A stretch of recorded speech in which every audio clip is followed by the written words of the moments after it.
Welcome to Mindfully Integrative Podcast with your host, Dr. Damaris G. Mindfully Integrative is a podcast discussing ways toward mindfully incorporating integrative health into our lives. This podcast will have informative resources, fun topics, interviews, and discussions relatable for today with a true mindful perspective in a mind-body, holistic life approach. Hi, how are you? This is Dr. Damaris Maria Grossman, and this is the Mindfully Integrative Show. And today we have an amazing mindful chat with Amanda Love. She is a holistic nutrition coach, and she is going to discuss with us her conventional to now, integrative approaches, I would say it, for herself and for others. So thanks so much, Amanda, for being on the show. Thanks so much for having me. I love that you're here. And I, like I said to you just earlier, the last name Love, the universe wants you to radiate love throughout. So I would love for you to kind of tell the audience a little fun fact about yourself. A fun fact about me? Yeah. Yeah, I have curly hair, which not a lot of people have curly hair. I guess would be something different about you. Okay. And then have you traveled anywhere different? Have you eaten anything different? I don't know. I don't know. Yeah, that's the question. I don't know if I've done anything too crazy and stuff like that. I think I'm pretty I'm willing to try anything, but yeah. I don't feel like I've done anything crazy. Okay. Any cool hobbies? Hobbies? No, I think it's not normal that I'm 5'2", so I'm really into weight training and stuff like that. That's cool. I never played sports. I was never into that, but that was my focus. And as a preteen, a teenager, I was weight training was my thing. And that's not usually someone at that age to be into it. So yeah. No, that started because of Biggest Loser and stuff. Oh, The Biggest Loser. Okay. Were you overweight or were you underweight? I was never overweight or underweight. I was perfectly normal, but that show came on when I was 13, 14 years old, and I'm 32 now. Mm-hmm. And so that's what drove me to get into fitness and nutrition. Oh, how interesting. Is that was that your part of your path? Was there anything in particular that happened to you in your life that transitioned you from this traditional thought to now this more integrative? People are always well, why did you get into nutrition? And it's because I was I was always sick growing up. So I was sick every single week and stuff like that. Sinus infections, sore throats, headaches, you named it. And I always knew at a very young age, I don't know why, but I knew that health played such a part into being well and stuff like that.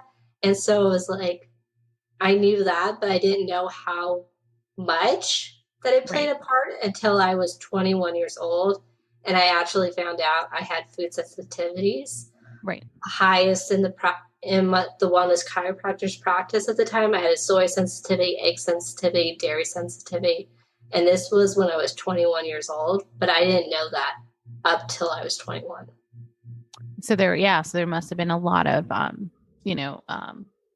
brain fog, tiredness, fatigue, all of those symptoms. I had all of those symptoms, and the following year I had been diagnosed with fibromyalgia at 20 years old. So yeah, I had all the symptoms. That makes sense. What did you do to transition for yourself? So when I transitioned and found my grandmother actually found the wellness chiropractor. And he was well, if she's been sick and she's only 20 years old, and she has fibromyalgia, then she's been very sick a long time. And that's when my grandma was oh, he gets it.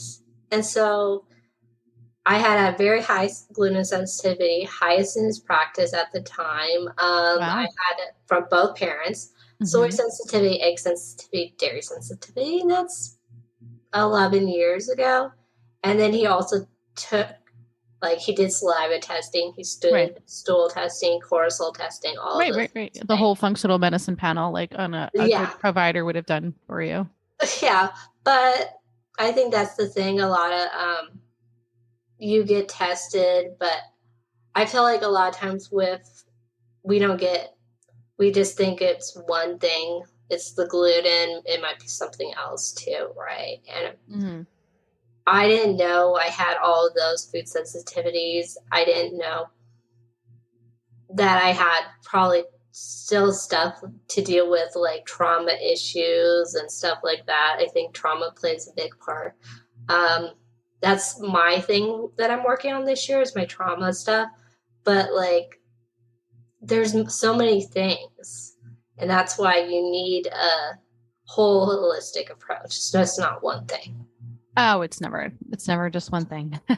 That's why, I definitely talk on, a holistic approach. I say integrative at this point because I feel like you have to integrate so many different components of your health to get better. So for you right now, you're saying you're working on your psychological trauma issues, trauma informed, and that in itself will, take down some of the inflammatory response and your overall, mindset of where you want to be. Have you been helping a lot of different clients lately, or just you're just working on your journey at this time? So trauma's not my expertise. No, but you're working on your trauma, but you've been I'm working more on nutrition. Yeah, for me, I'm working on my trauma stuff because I had parents who divorced when I was 6. My dad remarried when I was 8 years old, and actually, my dad was dating her while she was pregnant with her second, and she was going through a divorce and stuff. So this is back in when I was 8 years old. So like whatever, how many years ago that was.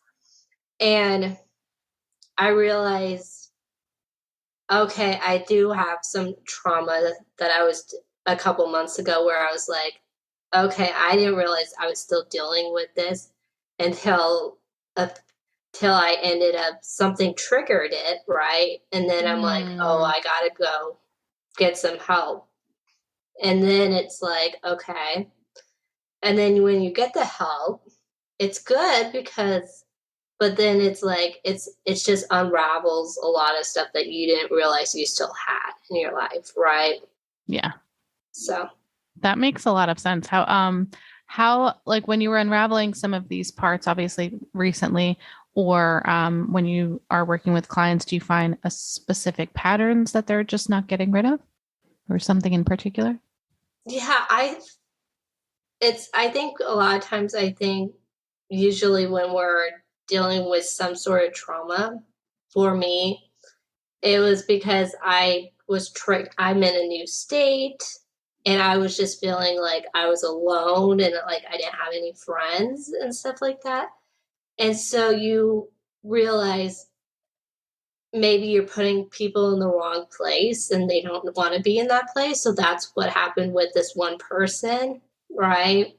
Yeah. And even recently, I realized I've done so much healing in the last 3 to 4 months where somebody else who came into my life 10 months ago, the first person come into my life in my new city, I realized I can't be friends with this person anymore.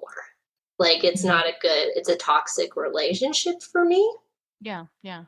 And I think that was the thing too, is like, okay, that's hard too, because I had to let go of that friendship and this person I talk to every day, I text with every day.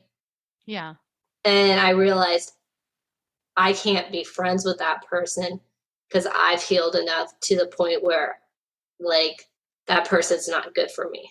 Yeah. I call that, it's in a way, it's like, it's a boundary, right? But I call it almost like a friendly boundary in the sense for yourself, because you're trying to provide yourself with this set of ways so that you can be healthier. So it's a healthy boundary to get you where you need to be, Yeah. And it's a healthy boundary where you realize, okay, and this person wasn't saying nice things about me. And that was the thing for me where I was like,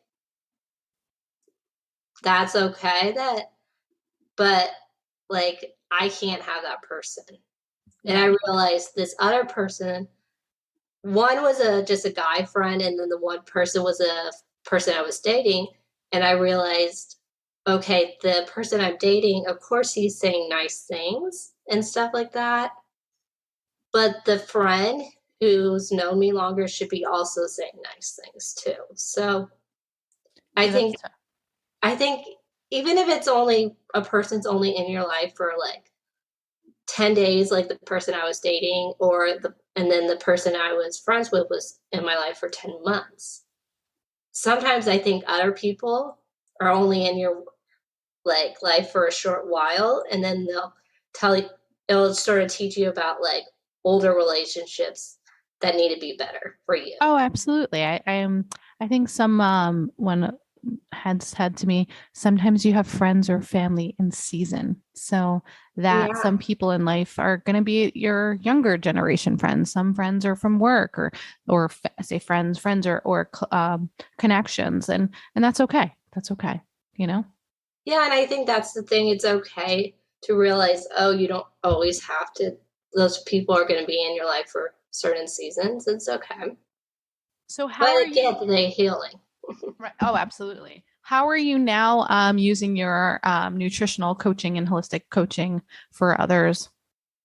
Yeah, so I use it. So I use it through the podcast, but that I have that's been going through 3 years, and that's What's your podcast? Physical Emotional Health Secrets. And then because I like to teach, okay, how do we cook healthy meals? How do we meal prep? How do we make it easy, make it fun, and then just do it like that. Then I do one-on-one consultations and online cooking classes and in-person cooking classes because that's cool. We all are holistic. We're all different. Not a one size fits all approach is my whole thing, right? I'm 32 and I don't have a family. Someone with a family has different needs and stuff like that, right? It's different for different people. So why is this one size fits all approach? I don't know. I mean, it's kind of hard because there's a lot of the South American diet or like the foods that are available. They're quicker for people. I don't agree with them, but it's just people are not willing to realize that they say they're quicker. I don't think they're quicker, but because when you look at the long-term effects on these individuals, the quick meal does not make long-term health issues. So they just have to take a little bit of time to make a meal. And I know that you're helping individuals with that. What's your favorite meal to prep for people or to cook? I like to do roasted vegetables. It's my easy go-to. I would say probably stir fries are really good. Yeah. I feel like just easy, basic salads, and I think that's the thing. Make it taste good, because I think a lot of times we just think, oh, I'm just gonna have whatever, like roasted, like a vegetable, but put seasonings on it. Make it taste good. I think that's the thing.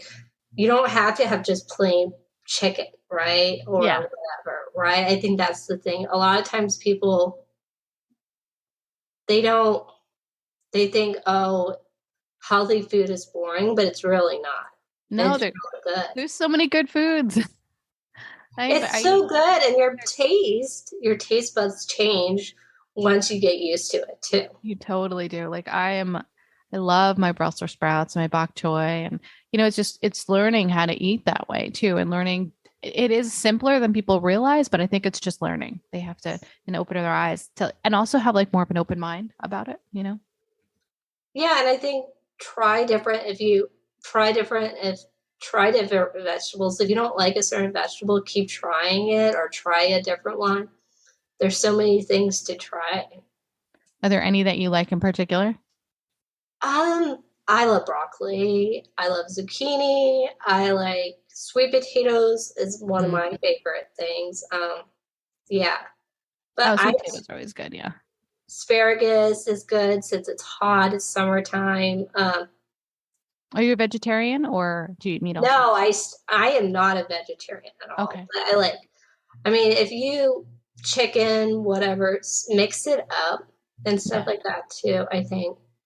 But there's so much like vegetables and out there, especially now, right now, if you're in like a summer season, like most of us are, then there's so much fresh vegetables. And there's so many, like, I feel like you can go anywhere at this point, and at least getting, at least some Swiss chard, some bok choy, like you said, some lettuce, and just trying to change it up a little. I'm like, you could do a lot with just like a little bit of vinegar and some seasonings. It's like, Yeah.